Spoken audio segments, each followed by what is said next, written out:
सुप्रभात बच्चों, कैसे हैं आप सब। उम्मीद करती हूँ आप सब अच्छे होंगे। तो बच्चों, आज की कक्षा में हम पढ़ने वाले हैं अध्याय नंबर 9, जिसका शीर्षक है कृष्ण सुदामा। तो बच्चों, इस अध्याय में हमें एक पौराणिक कथा दी गई है जो किसके ऊपर है, कृष्ण और सुदामा के ऊपर है। तो सबसे पहले हम पढ़ेंगे पाठ प्रवेश। कृष्ण ने द्वारिका का राजा होने पर भी अपने गरीब सहपाठी और मित्र को सम्मान के साथ राजमहल में रखा और उनकी टूटी फूटी झोपड़ी के स्थान पर एक महल खड़ा करवा दिया। तो बच्चों, जो कृष्ण भगवान है वो क्या थे, द्वारिका के राजा बन गए थे बड़े होकर, लेकिन उसके बावजूद भी उन्होंने अपने गरीब सहपाठी यानी सुदामा की मदद की और उसको पूरे सम्मान के साथ अपने महल में प्रवेश करवाया और उसकी टूटी फूटी झोपड़ी को एक बड़े आलीशान महल में बदल दिया। तो इसी कहानी को हम इस अध्याय में पढ़ने वाले हैं। तो चलिए शुरू करते हैं। बहुत समय पहले की बात है। कृष्ण और सुदामा एक ही गुरु के आश्रम में पढ़ते थे। दोनों पक्के मित्र थे और एक दूसरे पर जान छिड़कते थे। तो बच्चों, एक समय की बात है जब कृष्ण और सुदामा बहुत ही गहरे मित्र थे और वो एक ही गुरु के आश्रम में पढ़ते थे। समय बीता, कृष्ण बने द्वारिका के राजा, पर सुदामा का जीवन तो गरीबी से भरा था। फिर जैसे जैसे समय बीतता गया तो कृष्ण जी बड़े होकर क्या बन गए, द्वारिका के राजा बन गए।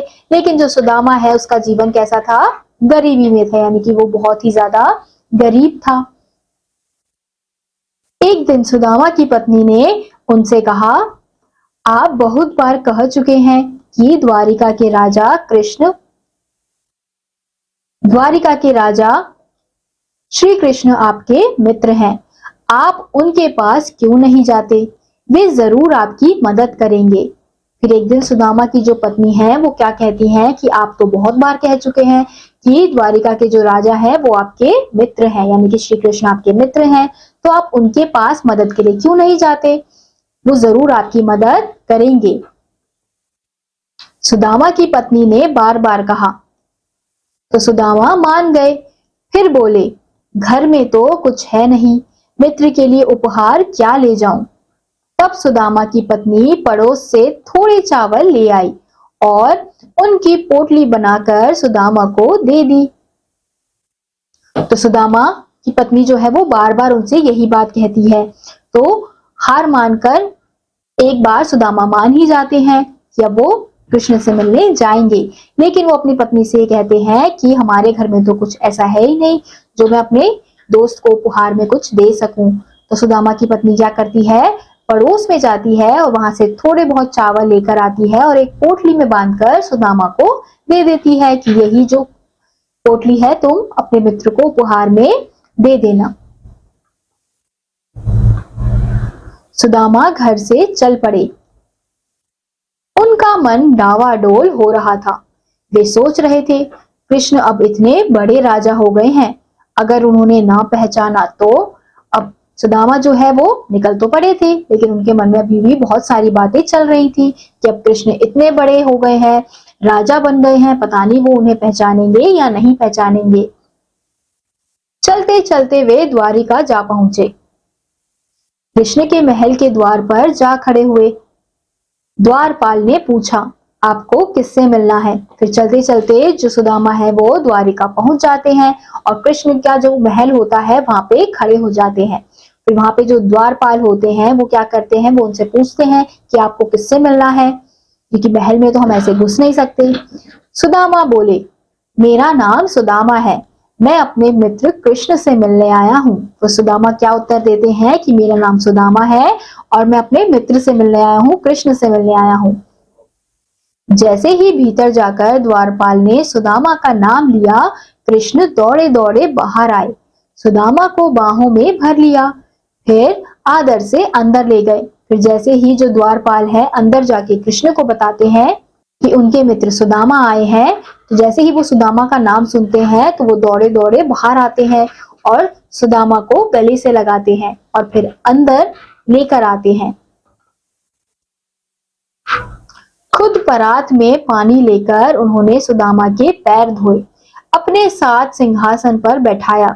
फिर दोनों बहुत देर तक बचपन की बातें याद कर करके हंसते रहे। फिर कृष्ण क्या करते हैं, खुद परात लेकर आते हैं और उस परात में पानी लेकर आते हैं और सुदामा का पैर धोते हैं और अपने साथ उसे सिंहासन पर बिठाते हैं और फिर बहुत देर तक वो दोनों बचपन की बातें करते हैं।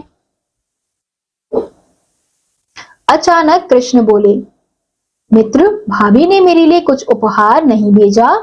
सुदामा चावलों की पोटली देने में संकोच कर रहे थे, पर कृष्ण ने हाथ बढ़ाकर पोटली ले ली। उसमें से लेकर प्रेम से 2 मुट्ठी चावल खाए। फिर कृष्ण क्या पूछते हैं सुदामा से कि मित्र, भाभी ने मेरे लिए कुछ भी नहीं भेजा। सुदामा चावल की पोटली देने के लिए बहुत ज्यादा संकोच कर रहे थे, क्योंकि उन्हें अजीब लग रहा था कि इतने बड़े महल के राजा को मैं क्या दे रहा हूं उपहार में, चावल। तो इसी वजह से वो दे नहीं रहे थे। तो कृष्ण क्या करते हैं, हाथ बढ़ाते हैं और उनसे वो पोटली ले लेते हैं और उस पोटली में से लेकर प्रेम से 2 मुट्ठी चावल वो खा लेते हैं। तो हम चित्र में देख सकते हैं कि किस प्रकार से जो कृष्ण है वो सुदामा के पैर धो रहे हैं, वो भी अपने हाथों से। कुछ दिन राजमहल में सुख से रहने के बाद सुदामा विदा हुए। घर लौटते समय वे सोच रहे थे, कृष्ण ने कुछ दिया तो है नहीं, अब घर जाकर मैं क्या करूंगा। फिर कुछ दिन तक राजमहल में ही सुदामा सुखी से रहते हैं।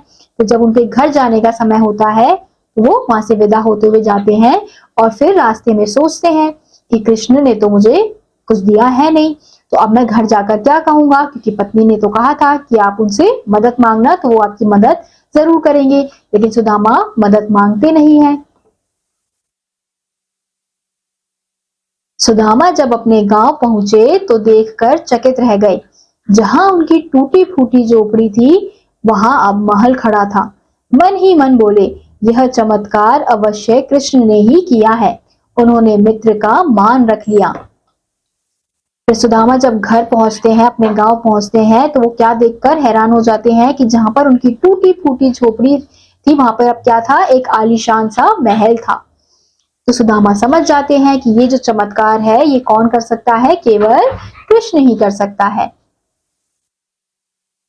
और वो क्या कहते हैं कि उन्होंने अपने मित्र का मान रख लिया, क्योंकि अगर वो खाली हाथ जाते तो उनकी पत्नी पूछती कि आप कुछ नहीं लाए, आपने मदद की क्यों नहीं मांगी। लेकिन कृष्ण समझ गए थे, तो इसलिए उन्होंने बदले में उनको क्या दिया, महल दे दिया।